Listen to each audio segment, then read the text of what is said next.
oras gihatod kaninyo sa EXL Magkabuhay. Buhay at makulay ang buhay sa EXL Magkabuhay. That time check was brought to you by ACS Manufacturing Corporation, ISO certified world-class quality. ACS. Kining nga oras, hatod ka nato sa Biotrof Herbal Capsules. The Wonder Food Supplement.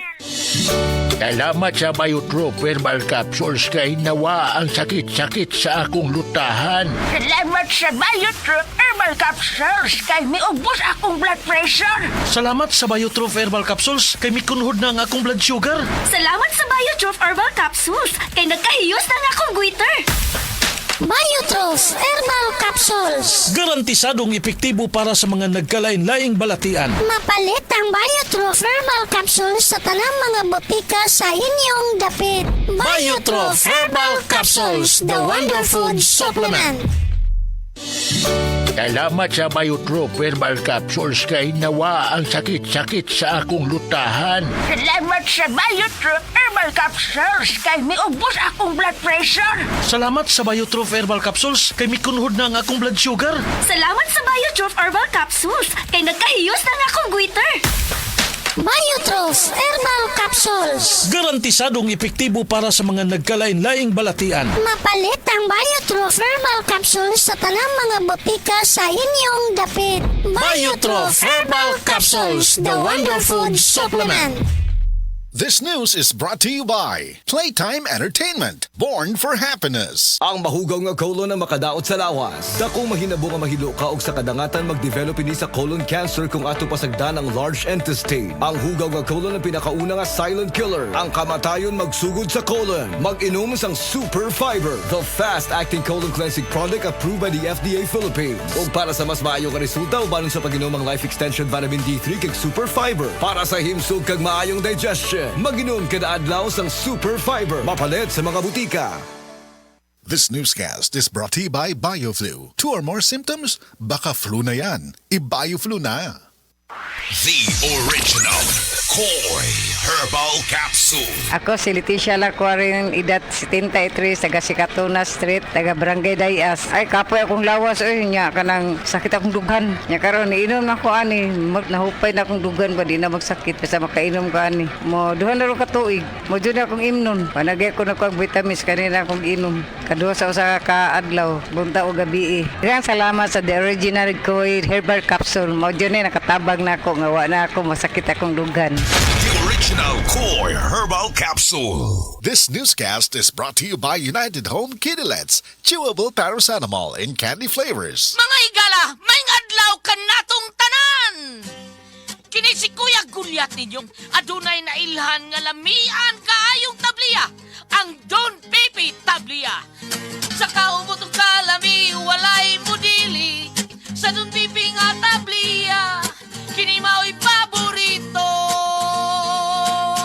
Mag-Don Pepe.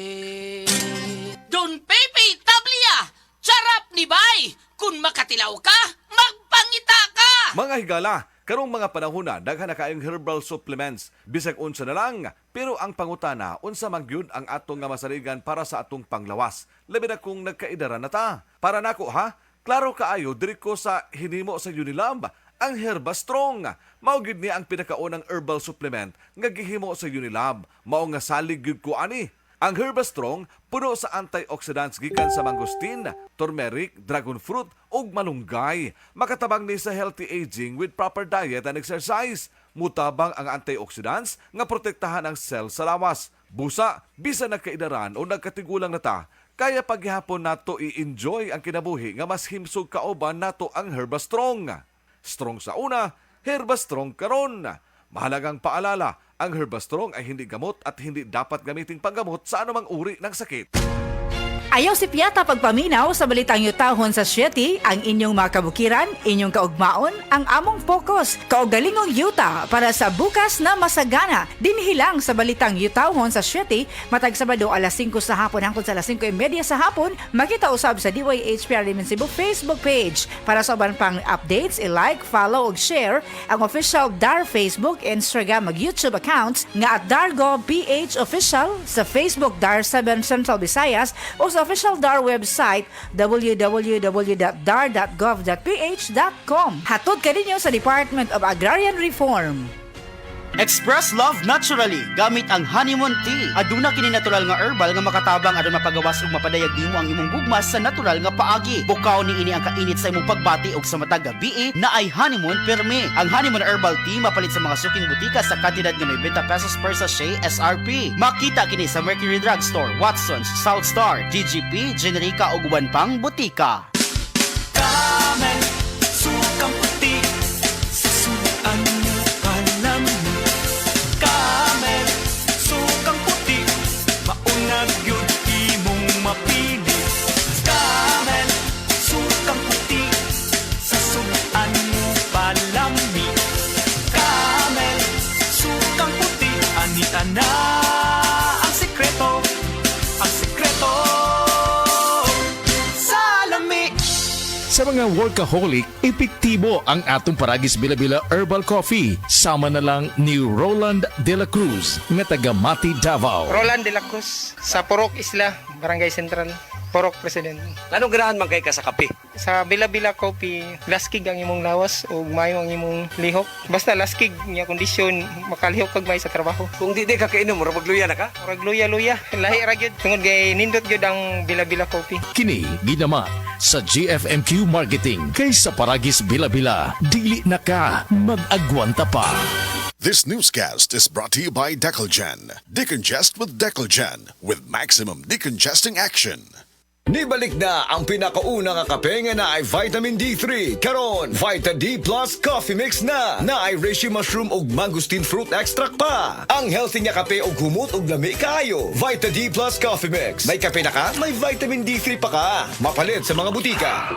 Nangita og swerte, karong Chinese New Year, ana ay pampaswerte ang Nor Chinese Style Soups. At tangi ang Nor Swerte Lion Dance sa Robinson's Galleria, Cebu, karong February 16, uban ang Nor og DYHP Armament Cebu. Hinumdumi ang swerte ana ara sa imong mga kamot. Basta Nor, kaya nimong lutoon yan. SED Health Testimonies.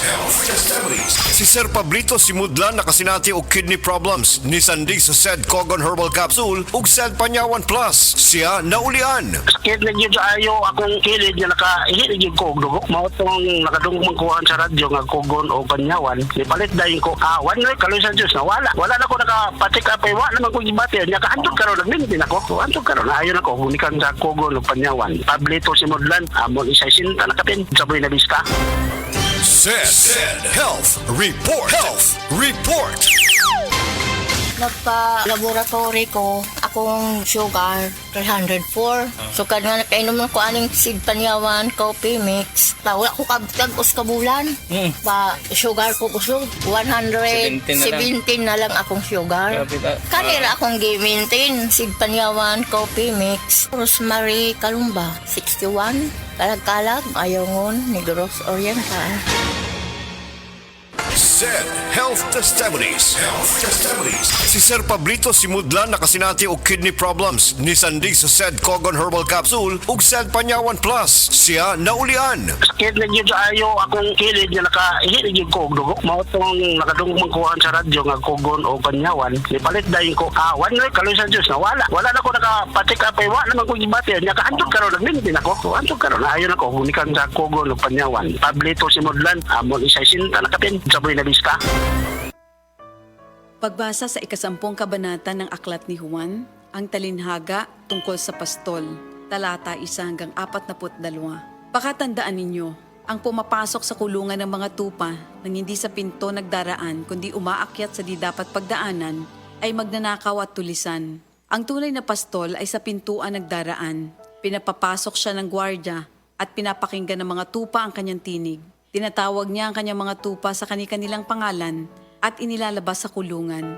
Kapag nailabas na, siya'y nangunguna sa kanila at sumusunod naman ang mga ito sapagkat kilala nila ang kanyang tinig. Hindi siya sumusunod sa iba kundi patakbong lumalayo sapagkat hindi nila kilala ang tinig ng iba. Sinabi ni Jesus, ang talinhagang ito, ngunit hindi nila nauunawaan ang ibig niyang sabihin.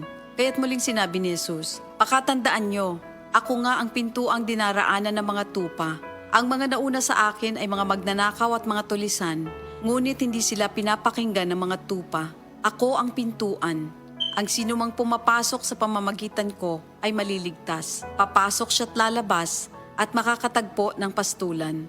Dumarating ang magnanakaw para lamang magnakaw, pumatay at manira. Naparito ako upang ang mga tupa ay magkaroon ng buhay, ng isang buhay na masagana at ganap. Ako ang mabuting pastol. Iniaalay ng mabuting pastol ang kanyang buhay para sa mga tupa. Ang bayaran ay tumatakas kapag may dumarating na asong gubat. Iniiwan niya ang mga tupa, palibas ay hindi siya pastol at hindi kanya ang mga ito. Kaya't sinusunggaban ng asong gubat ang mga ito at binubulabog. Tumatakas siya, palibas ay bayaran lamang at walang malasakit sa mga tupa. Ako nga ang mabuting pastol, kung paanong kilala ako ng Ama at siya kilala ko, gayon din naman kilala ko ang aking mga tupa at ako'y kilala nila.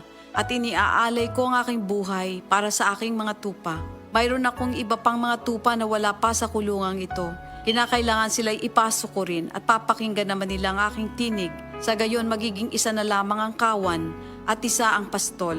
Dahil dito'y minamahal ako ng Ama, sapagkat iniaalay ko ang aking buhay upang ito'y kunin kong muli. Walang makakakuha ng aking buhay kusa ko itong ibinibigay. Mayroon akong kapangyarihang ibigay ito at kuning muli. Ito ang utos na tinanggap ko sa aking Ama. Dahil sa mga pananalitang ito, hindi na naman nagkaisa ng palagay ang mga Hudyo. Marami sa kanila nagsabi, talagang sinasapian na ito ng demonyo at nababaliw. Bakit ba kayo nakikinig sa kanya? Sinabi naman ng iba, hindi nakakapagsalita ng gano'n ng isang sinasapian ng demonyo. Nakakapagpagaling ba ng bulag ang demonyo? Taglamig na noon at kasalukuyang ipinagdiriwang sa Jerusalem ang pista ng pagtatalaga ng templo. At habang naglalakad si Jesus sa templo, sa portiko ni Solomon, pinaligiran siya ng mga Hudyo at sinabi sa kanya, hanggang kailan mo ba kami ilalagay sa alanganin? Kung ikaw nga ang Kristo, sabihin mo na ng tuwiran. At sumagot si Jesus, sinabi ko na sa inyo, ngunit ayaw ninyong maniwala. Ang mga ginagawa ko sa pangalan ng aking Ama ay nagpapatotoo tungkol sa akin. Ngunit ayaw niyong maniwala sapagkat hindi kayo kabilang sa aking mga tupa. Nakikinig sa akin ang aking mga tupa. Nakikilala ko sila. Sumusunod sila sa akin. Binibigyan ko sila ng buhay na walang hanggan. Kailan may hindi sila mapapahamak at hindi sila maaagaw sa akin ninuman. Ang aking Ama na siyang nagbigay sa kanila, sa akin, ay lalong dakila sa lahat at hindi sila maaagaw ninuman sa aking Ama. Ako at ang Ama ay iisa. Ang mga pinuno ng mga Hudyo muling dumampot ng bato upang batuhin siya. Kaya't sinabi sa kanila ni Jesus, marami akong mabubuting gawang ipinakita sa inyo mula sa Ama. Alin ba sa mga ito ang dahilan at ako'y inyong gustong batuhin? Sumagot ang mga pinuno ng mga Hudyo, hindi dahil sa mabubuting gawa kaya ka namin babatuhin, kundi dahil sa paglapastangan mo sa Diyos, sapagkat nagpapanggap kang Diyos, bagamat tao ka lamang. Tumugon si Jesus, di ba nasusulat sa inyong kautusan? Sinabi ko, mga Diyos kayo. Mga Diyos ang tawag ng kautusan sa mga pinagkatiwalaan ng salita ng Diyos at hindi maaaring ipawalang bisa ang sinasabi ng kasulatan. Ako'y pinili at isinugo ng Ama. Paano ninyo ngayon masasabing nilalapastangan ko ang Diyos? Dahil sa sinasabi kong ako ang anak ng Diyos? Kung hindi ko ginagawa ang mga pinapagawa ng aking Ama, huwag niyo akong paniwalaan. Ngunit kung ang ginagawa ko ay ang mga ito, paniwalaan ninyo ang aking mga gawa kung ayaw ninyong maniwala sa akin. Sa gayon matitiyak ninyong nasa akin ang Ama at ako'y nasa Kanya. Kaya tinangka naman nilang dakpin si Jesus ngunit siya'y nakaalis. Muling pumunta si Jesus sa ibayo ng Jordan sa pook na dating pinagbautismohan ni Juan. Habang naroroon siya'y maraming lumalapit sa Kanya. Sinasabi nila, si Juan ay walang ginawang himala, ngunit totoo ang lahat ng sinabi niya tungkol sa taong ito. At doon, maraming sumampalataya kay Jesus. Ito ang salita ng Diyos.